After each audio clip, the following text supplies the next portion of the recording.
السلام عليكم ورحمة الله ومرحبا بكم في فيديو جديد. اقتراحي لي اليوم هو كيف كتشوفوا معايا بسيطلات معلكين بالدجاج بدون بيض وبدون ورقة البسطيلة، فقط بعجينة المسمن وبطريقة اللي هي سريعة ومختصرة كيف كتلاحظوا معايا وبدون تعقيدات. كيجيو فيها بسيطلات كيف كتشوفوا معايا مقرمشين وهشاشين، ما كتجيش العجينه قاصحه نهائيا، مع ان القرمشه كاينه لكن الهشاشه كاينه في العجينه، كتجي زوينه بزاف. الحشوه كيف كتشوفوا من الداخل كتجي معلكه وزوينه، والعجينه اكثر من رائعه. نتمنى فعلا الاقتراح ديال اليوم كيف عادينا الاعجاب ديالكم. الا عجبتكم الوصفه ما تنساوش تخليو لايك، تبارطاجيوها مع احبابكم وصحابكم في مواقع التواصل الاجتماعي، وندوزو مباشره للمقادير. نبداو بالعجين كيف ديما. غادي نحتاج ليه هنا 3 ديال الكؤوس ديال الدقيق ما يعادل 300 غرام. غادي نضيف عليهم ان شاء الله القبيصه ديال الملحه ولا نصف ملعقه صغيره ديال الملحه اللي كتبقى على حسب الذوق، ملعقتان كبار ديال الزيت النباتيه، وربع ملعقه صغيره ديال خميره الحلويات. نتوما كيف كتلاحظوا كميه اللي هي قليله وممكن تستغناو عليها، لكن هي اللي كتعطينا الهشاشه للعجين. غادي نبدا نلم العجين ديالي بالماء. بالنسبه كيف كتلاحظوا معايا عجينه اللي غادي تكون ان شاء الله سريعه التحضير بدون درك وبدون مجهود، فقط كنلم العجينه اللي كتكون رطبه كيف العاده ما كتلتصقش في اليدين. كنديها ونجيبها مده ديال دقيقه فقط، وغادي نلمها ان شاء الله ونديرها في بلاستيكه اللي دهنتها بشويه ديال الزيت باش ما تلصقش فيها العجينه، ونخليها جانبا كترتاح، وندوزو مباشره باش نحضروا ندوزو دابا ان شاء الله للحشوه اللي غادي نحتاج ليه. انا هنا الدجاج عندي تقريبا نصف دجاجه، هنا تقريبا كيلو ديال الدجاج. غادي نحتاج معاها كيلو الا ربع ديال البصله، ولا هنا تقريبا 4 ديال الحبات متوسطين ديال البصله اللي قطعتهم هكا رقاق باش يطيبوا معايا بسرعه. غادي نحتاج ليها كتوابل ان شاء الله. عندي هنا شويه د الملحه ما نكثروش، شويه ديال البزار، سكينجبير تقريبا ملعقه صغيره ممتلئه، ملعقه صغيره كذلك ديال الخرقوم اولا الكركم، نصف ملعقه صغيره ديال القرفه بودره مع جوج عويدات ديال القرفه. ما بغيتش ندير القرفه بودره اللي هي بزاف باش ما تلونش ليا بزاف التغميره اولا البصله. وعندي هنا نصف ملعقه صغيره خليط ما بين قعقله وبسيبيسه اللي هي الهيل، والقشره ديال الكوزه. عندي هنا نص دويمه ديال الزعفران الحر، ولا عندكم زعفران شعره كيبقى من الاحسن، وشويه ديال السمن. عندي هنا نصف كاس ديال الزيت خليط ما بين زيت نباتيه وزيت الزيتون، وربيطه ديال القزبر والمعدنوس. فقط هادو هما التوابل او المكونات، وندوزو مباشره لطريقه التحضير. فغادي ناخذ انا اولا ان شاء الله طنجره، وممكن دير طنجره الضغط اللي بغيتو تسرعوا من عمليه التحضير. غادي نوضع البصله هي اولا، ونوضع الربيطه ديال الربيع، العويدات ديال القرفه عفوا، وشويه ديال السمن. بالنسبه للتوابل فانا كنخلطهم هكا بشويه ديال الماء. نوضع القطع ديال الدجاج والزيت جانبا. التوابل كذلك غادي نصبهم من فوق ديال الدجاج، ونوضع الطنجره ديالي مباشره فوق نار اللي هي متوسطه حتى كتسخن هكا بهذا الشكل هذا. ومن بعد غادي نبقى نقلب هذه القطع ديال الدجاج بهذا الشكل باش كيطيبوا كاملين، وكتوزع ليا التوابل والعطريه في الطنجره كامله. من بعد ما كتغلى بهذا الشكل هذا غادي نقص عليها النار، وغادي نخليها كطيب على خاطرها. ما غاديش نزيد ليها الماء نهائيا، لان البصل كيف كتلاحظوا معايا كيطلق كميه ديال السوائل اللي هي مهمه. كنبقى بهذا الشكل هذا حتى كيطيبوا القطع ديال الدجاج كيف كتلاحظوا معايا. غادي نزولهم ونوضعهم في طبق. نحيد كذلك هذيك الربيطه ديال الربيع وكذلك العويدات ديال القرفه.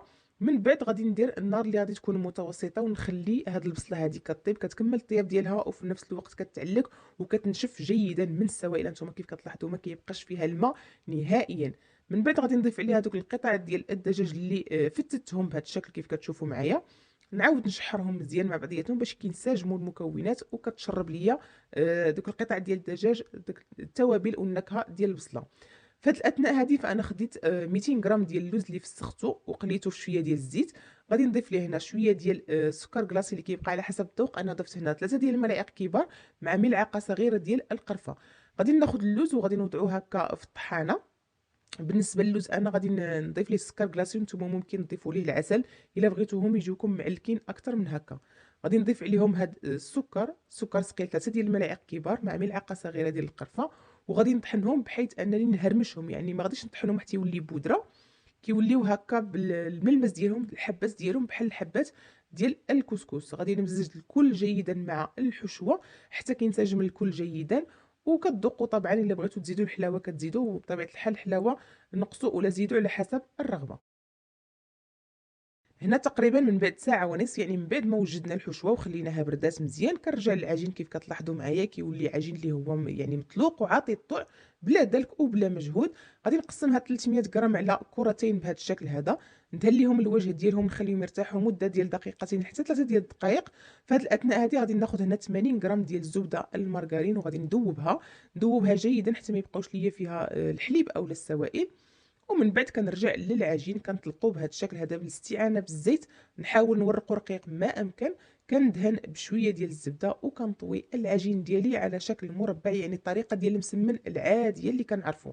الطريقه راها موضحه في الفيديو وباينه، لكن كنأكد على ان يعني الكره ديال العجين اللي نطلقوها نحاولوا اننا نطلقوها مزيان اولا نرقوها باش من بعد العجينه ديالنا تجينا مقرمشه وتجينا زوينه. صافي كنعاود معكم الكره الثانيه بنفس الطريقه، نورقها ندهن بالزبده وكنطوي على شكل مسمنه. صافي نكملهم ان شاء الله ونرجعوا باش نشكلوه. من بعد ما كنشكل المسمن فانا كنخليه 5 ديال الدقائق، منها اولا كتماسك ليا هذاك الزبده، وثانيا باش كذلك حتى المسمن يتطلق ويساعدني هكا في الخدمه. من بعد ما كنطلقوا على شكل مسمنه اللي هي كبيره كيف كتلاحظوا، غادي نقسموا على 9 مربعات لهذه الطريقه اللي هي مختصره كيف كتلاحظوا معايا. غادي نجيب هنا جيبوا التبصيل اللي هو صغير، ولا جبت انا هنا غلاقه ديال القرعه ديال القهوه ولا ديال الشوكولاته. كنوضع المربع ديال العجين في الغلاقه، ومن بعد كنوضع الحشوه كنساويها وكنقفل عليها، بحيث ان هذا العجين هذا غير كنقفل فيه على الحشوه، يعني ما كنعبزوش ونكمشو ويجيني مكمش من التحت، ومن بعد فاش طيب تجيني العجينه اللي هي معجنه. نتوما كيف كتلاحظوا معايا فقط كنوضع الحشوه وكنسد عليها غير القياس اللي غادي نسد فيه على الحشوه، بلا ما نكثر العجين من الاسفل. هانتوما كيف كتلاحظوا بلا ما نعبزو بزاف باش ما يجينيش كيف قلت لكم معجن من بعد. هانتوما لاحظوا معايا الطريقه راها ساهله بزاف ومختصره، وكيف قلت لكم هذه كتغنيكم على انكم تبقاو ديروا كويرات صغيورين ديال المسمن وتبقاو تطلقوا وحده بوحده. فديروا 2 كرات اللي هما كبار، وكل كره كتحصلوا منها على 9 مسمنات اللي هما صغيورين. طريقه سريعه جدا وناجحه ان شاء الله. وهانتوما كيف كتلاحظوا النتيجه قدامكم. نستمر انا بالتشكيل ديال الكميه ديال العجين كامله كيف كتلاحظوا معايا، نعمرهم بالحشوه، نقفل عليهم ونعاود ناكد بلا ما نعبزها باش ما يجيونيش من بعد معجنين. صافي هنا من بعد ما كنكمل التشكيل ديال الكميه كامله فانا تحصلت منها على 16 حصه ولا 16 بسيط عفوا اللي هي صغيره. غادي ندهن لهم الوجه ديالهم بصفار البيض اللي خلطته مع شويه ديال قطرات ديال الخل ومعلقه ديال الحليب. من بعد غادي نتكهم هكا بكوردون باش ما كيطرطقوش ليا في الفرن، ندخلهم فرن اللي ضروري خاصو يكون مسخن من قبل مزيان.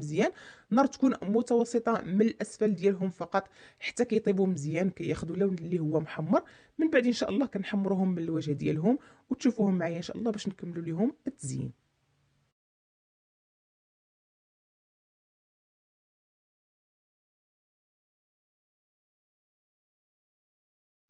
البسيطلات ديالنا هما هادو، من بعد ما كيطيبوا على نار كيف قلت لكم اللي هي متوسطه وكيتحمروا كياخذوا هذا اللون كيف كتلاحظوا كيجيو زوينين بزاف. هنا بالنسبه للتزيين فانا غناخذ نصف الكميه غادي ندهن ليها الوجه ديالها بالعسل كيف كتلاحظوا، وغادي ندير لهم شويه ديال اللوز اللي هو ايفيلي ومحمر، ممكن ديروا حتى كونكاسي. التزيين دائما كيبقى اختياري وداكشي اللي توفر عندكم. بالنسبه لنصف الكميه المتبقيه فانا غادي نغبر عليها سكر كلاصي اولا سكر ثقيل بهذا الشكل كيف كتشوفوا، يعني تقريبا هكا واحد الملعقه كنديرها في مصفات، وكنغبر عليهم من الوجه ديالهم. وغادي ناخذ شويه ديال القرفه وكذلك نكمل لهم التزيين، ودائما التزيين اختياري وعلى حسب المتوفر. نكملهم ان شاء الله ونشوفهم في التقديم وكذلك الشكل النهائي. وكان هذا هو الشكل النهائي ديال البسيطلات اللي صايبت معكم اليوم من بعد ما كملت لهم التزيين. انتم لاحظوا معايا كيفاش كيجيو اكثر من رائعين، كيجيو راقيين بزاف لا في الشكل ولا في المذاق، وطريقتهم كيف شفتوا سريعه جدا. حتى العجينه ديال المسمن طريقه اللي هي مختصره، وهذه النتيجه كيف كتلاحظوا معايا عن قرب.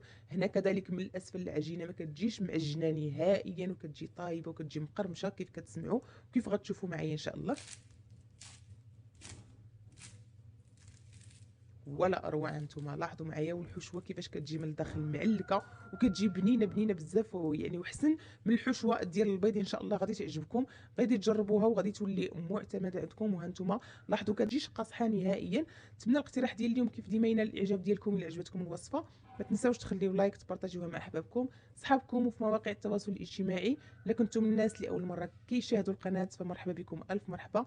ما تنساوش تشتركوا في القناه وتفعلوا جرس التنبيهات باش توصلوا دائما بجديد الفيديوهات. بهذا كنكون وصلت نهايه وصفه اليوم، مع وصفات اخرى ان شاء الله.